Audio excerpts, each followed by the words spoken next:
Renungan Malam Tahun Baru. Banyak hal yang kau perbuat dalam hidupku. Dasar firman, Mazmur 128 ayat 1-6. Pendahuluan. Malam ini, kita berdiri di ambang waktu. Tahun yang lama segera berlalu, dan tahun yang baru terbentang di hadapan kita. Dalam keheningan malam pergantian tahun, kita diajak menoleh ke belakang dan melihat dengan jujur perjalanan hidup kita. Tidak semua hari dipenuhi tawa, tidak semua rencana berjalan indah. Ada impian yang gagal, harapan yang runtuh, bahkan puing-puing kehidupan yang masih terasa menyakitkan. Namun di tengah semua itu, kita dapat berkata dengan iman, Tuhan, banyak hal yang Engkau perbuat dalam hidupku. Renungan firman.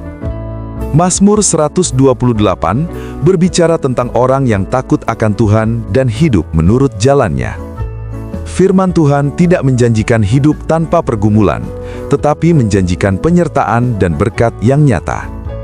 Berbahagialah setiap orang yang takut akan Tuhan, yang hidup menurut jalannya. Mazmur 128 ayat 1. Pemazmur menggambarkan berkat Tuhan yang menyentuh seluruh dimensi hidup. Pekerjaan diberkati, keluarga dipulihkan, masa depan dipenuhi pengharapan, dan damai sejahtera menaungi kehidupan. Seringkali, kita baru menyadari karya Tuhan setelah melewati lembah yang gelap. Apa yang dahulu terasa seperti kegagalan, kini kita pahami sebagai proses pembentukan.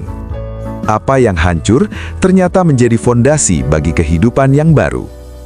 Impian tanpa kehadiran Allah adalah mimpi kosong.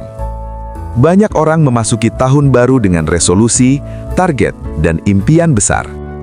Tidak salah memiliki rencana, namun firman Tuhan mengingatkan kita. Impian tanpa kehadiran Allah adalah mimpi kosong.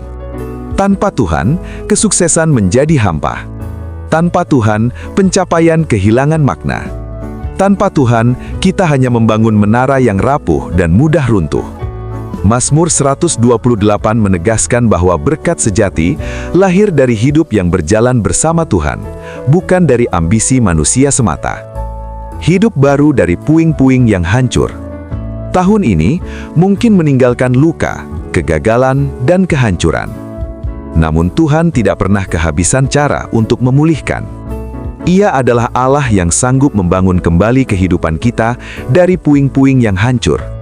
Di tangan Tuhan, kegagalan menjadi kesaksian, air mata menjadi benih pengharapan, dan kehancuran menjadi awal dari hidup yang baru.